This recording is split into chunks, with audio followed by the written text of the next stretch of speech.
नमस्कार, मेरा नाम डॉक्टर रोहन खंडेलवाल है एंड मैं ब्रेस्ट सेंटर और ब्रेस्ट डिजीज़ का इंचार्ज हूँ सीके बिरला हॉस्पिटल गुड़गांव के अंदर।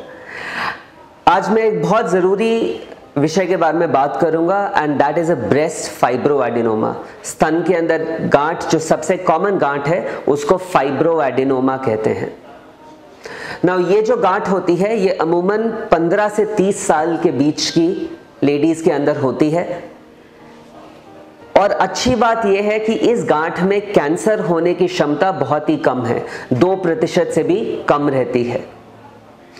पर क्योंकि ये 15 से 30 साल के बीच में होती है, जो लड़कियां हैं वो इसकी वजह से बहुत ही ज़्यादा घबरा जाती हैं।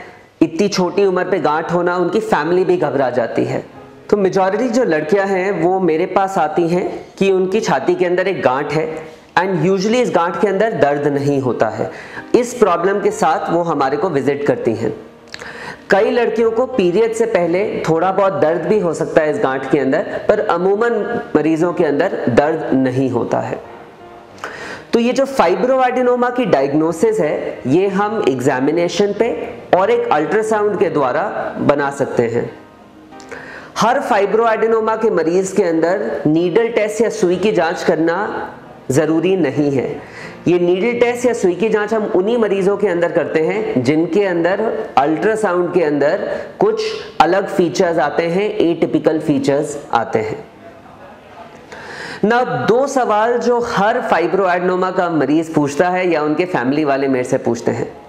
पहला सवाल ये है कि क्या फाइब्रोएडिनोमा को घुलाने के लिए, डिसॉल्व करने के लिए कोई दवाई है? अनफॉर्चुनेटली कोई ऐसी दवाई नहीं है जो फाइब्रोएडिनोमा की गांठ को पूरा घुला दे।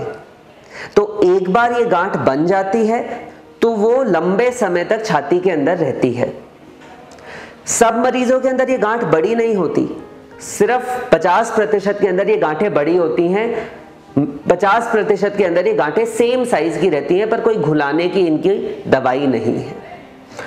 दूसरा सवाल जो मरीज पूछते हैं वो ये है कि क्या सारे फाइब्रोएडिनोमास को हमें सर्जरी करके निकालना ज़रूरी है? नहीं, सारे फाइब्रोएडिनोमास के अंदर सर्जरी की आवश्यकता भी नहीं है। कुछ ही इंडिकेशंस हैं जब हमें फाइब्रोएडिनोमा को निकालना होता है। उसमें नंबर 1 इंडिकेशन है कि अगर गांठें का साइज बढ़ रहा है तो हम यूजुअली मरीज को कहते हैं कि हर 3 से 6 महीने अल्ट्रासाउंड आप करवाते रहिए।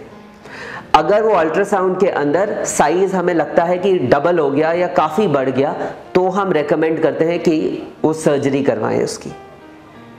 बाकी कारण जब हम सर्जरी रेकमेंड करते हैं कि अगर फैमिली के अंदर कैंसर रहा है, स्पेशली स्तन का कैंसर या ब्रेस्ट कैंसर, अगर दर्द हो रहा है मरीज को, या गांठ का साइज बहुत बड़ा है जिससे ब्रेस्ट का शेप बदल रहा है, या गांठ 4 या 5 सेंटीमीटर की हो गई है, इन सारी कंडीशंस के अंदर हम इसके रिमूवल को रेकमेंड करते हैं। नाउ इसको रिमूव करने के 2 तरीके हैं, ऑपरेशन के 2 तरीके हैं। पहला तरीका तो है जो पुराना तरीका है, जिसमें हम चीरा लगाते हैं, गांठ को पूरा निकालते हैं और फिर चीरे को टांकों से अंदर से बंद कर देते हैं। इसमें भी जो हम चीरा लगाते हैं वो इस तरीके से लगाते हैं जैसे वो आगे छुपा रहे और ज्यादा निशान आगे ना दिखे।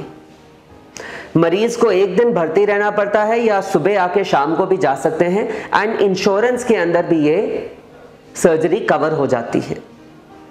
पर जो नया तरीका है जिसकी वजह से बहुत सारी लड़कियां खुश हैं इसके कारण, नए तरीके के कारण, वो है स्कारलेस ब्रेस्ट सर्जरी या वैब।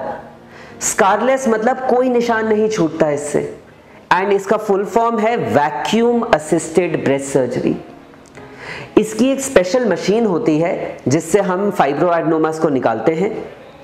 उस मशीन से सिर्फ 2 मिलीमीटर इतना छोटा निशान आता है कि वो दिखता भी नहीं है कुछ दिनों बाद, एंड वो फाइब्रोएडिनोमा के अंदर जाके उसको टुकड़े बाय टुकड़ा करके निकाल देता है। और हम सर्जरी के दौरान अल्ट्रासाउंड का यूज करते हैं ये देखने के लिए कि पूरी गांठ निकल गई या नहीं। तो ये जो टेक्निक है, इससे आराम से गांठ निकल जाती है, कोई आगे निशान भी नहीं आता, एंड मरीज सुबह आके शाम को घर भी वापस जा सकता है। पूरी गांठ निकल जाती है। और इसका एक और फायदा है कि कई मरीजों के अंदर मल्टीपल फाइब्रोएडेनोमास हो सकते हैं, एक से ज्यादा गांठ हो सकती है। तो अगर हम ओपन सर्जरी करेंगे तो कई बार हमें ज्यादा चीरे देने पड़ते हैं, ज्यादा इंसिजन देने पड़ते हैं। पर वैब की एक और खूबी ये है कि अगर मल्टीपल गांठें भी होती हैं वो भी एक ही छोटे से चीरे से निकल जाती हैं। अगर आप वैब के बारे में या फाइब्रोएडेनोमा के बारे में और जानना चाहते हैं तो आप हमारी वेबसाइट पे इसके बारे में पढ़ सकते हैं। अगर आपको और भी कोई ब्रेस्ट रिलेटेड कोई भी क्वेश्चन है, डाउट है, तो आप नीचे कमेंट सेक्शन पे लिखिए, मैं उसका जवाब जरूर दूंगा। हमारे पेज को और हमारे YouTube चैनल को फॉलो करिए जिससे आप और ब्रेस्ट रिलेटेड वीडियोस आगे भी देख सकते हैं। थैंक यू वेरी मच, धन्यवाद।